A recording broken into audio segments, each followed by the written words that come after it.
how do you think we can get to the point where we're not worrying about admitting our ignorance? Maybe it's not Yeah. such a big deal to a child, but I think that we in the West, loosely speaking, it's seen as largely not okay to admit, oh, I don't know, even though I feel that I should.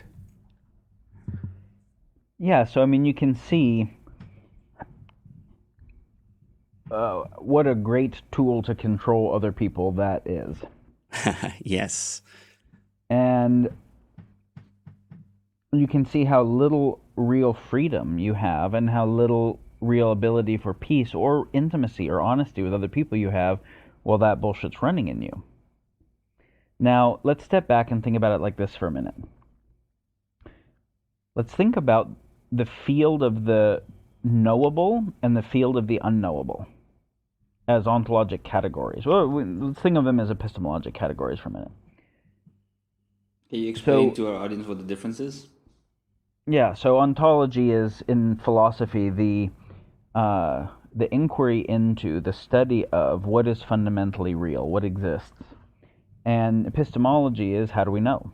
Like, do we think this exists because we're measuring it and all getting the same thing, because we're experiencing it, because we're intuiting it, because we're doing math? Like, what is the right process of coming to believe anything that we might believe? And so there's this deep relationship between what we think is real and how we think about anything.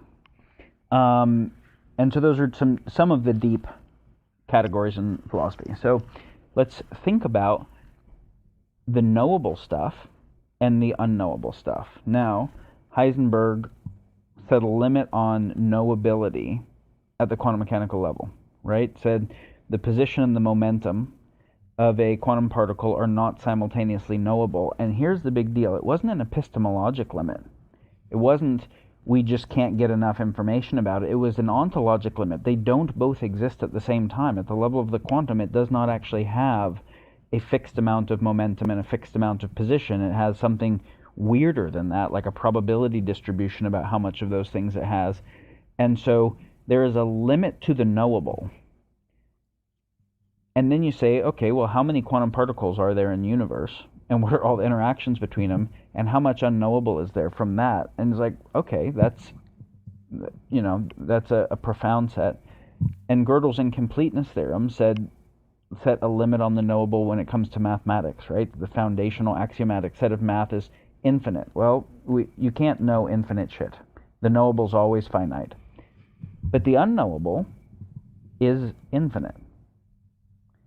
So it's important to get first that the unknowable is a larger class than the knowable fundamentally. And then within the knowable, you have the known and the unknown. And the known is I have a reasonable confidence margin through whatever process that my understanding of this is pretty good. And the unknown is this is hypothetically knowable stuff. We just don't know it yet. And there's plenty of that. Within that, the unknown is also a larger class than the known is within the knowable. Now, why am I specifying this? I'm specifying it because if I think that I should know most things, then I actually just don't know the deepest things about the nature of knowability itself.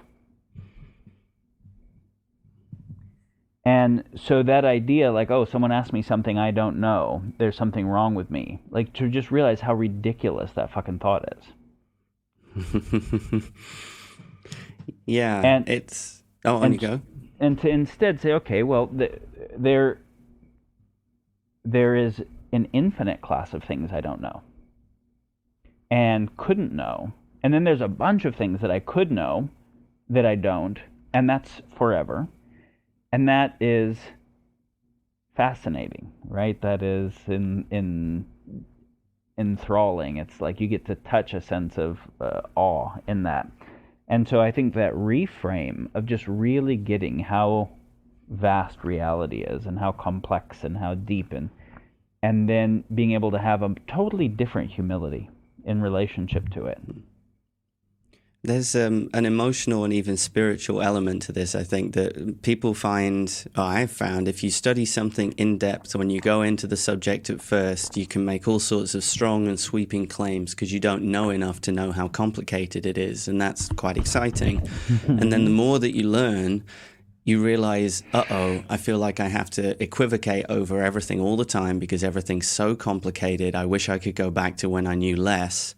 But then the transformation can happen where you can become comfortable knowing that you don't know much. Yeah, so this is a fun process, right? So we will see, you go to an academic conference and you'll see the top scientists in a domain almost tripping over themselves to not make any real statements because they don't want to say something wrong in front of all the other people that probably know a shit ton of stuff that they don't know that is relevant where what they're saying might be wrong. And then you look at people who are radically less educated about a field and, adamant and passionate about it.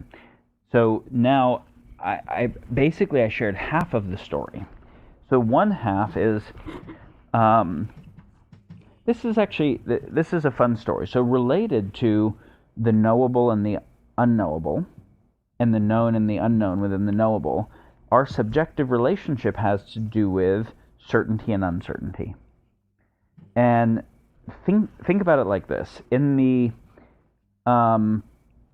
pre-modern world, in most of the kind of religious traditions, and maybe not some of the mystical interpretations of them, but at least in the dominant expressions of the religious traditions, certainty had a pretty high value, right? I have certainty that I know who the right God is, and I didn't get the wrong God, and I'm dedicated to that when I'm doing the right things, not the wrong things. And if I get it wrong, I could go to hell instead of going to heaven, or I could reincarnate badly instead of reincarnating well. And I'm certain enough that we can burn women as witches and do crusades and whatever we need to do because we have enough certainty about that rightness, right? Right.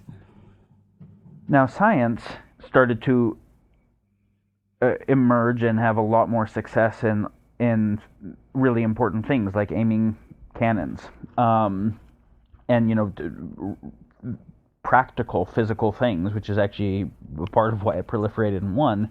And it acknowledged certain kinds of uncertainties, but it also gave us the capacity for more certainty. Plenty of questions like, do heavy things and light things or dense things and non-dense things fall at the same speed? We were able to start solving some of that stuff, right?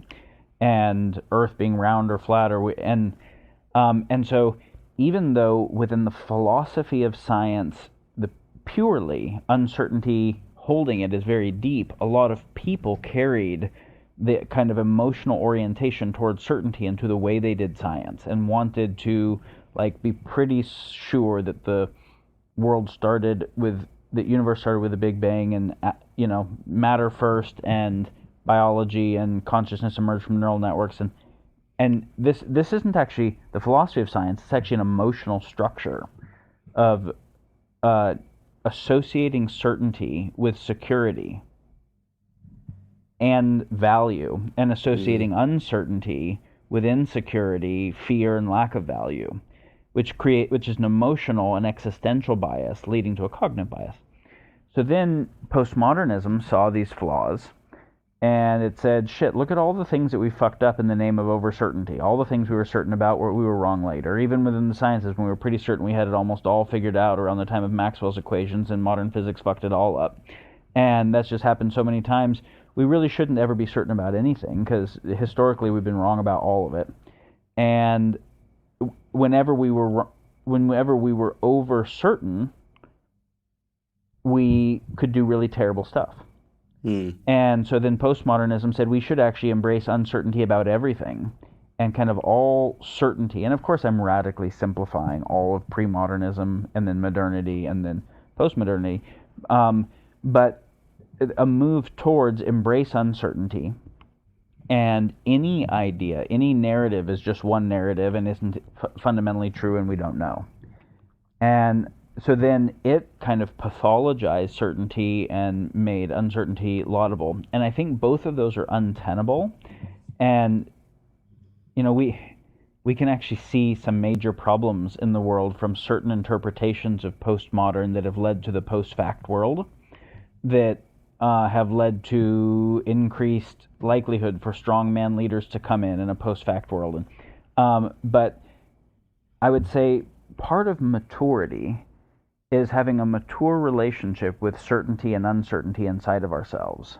And it's what you could call it epistemic maturity, which is I have a reasonable confidence margin for certainty about these things based on the appropriate processes that I went through to come to it.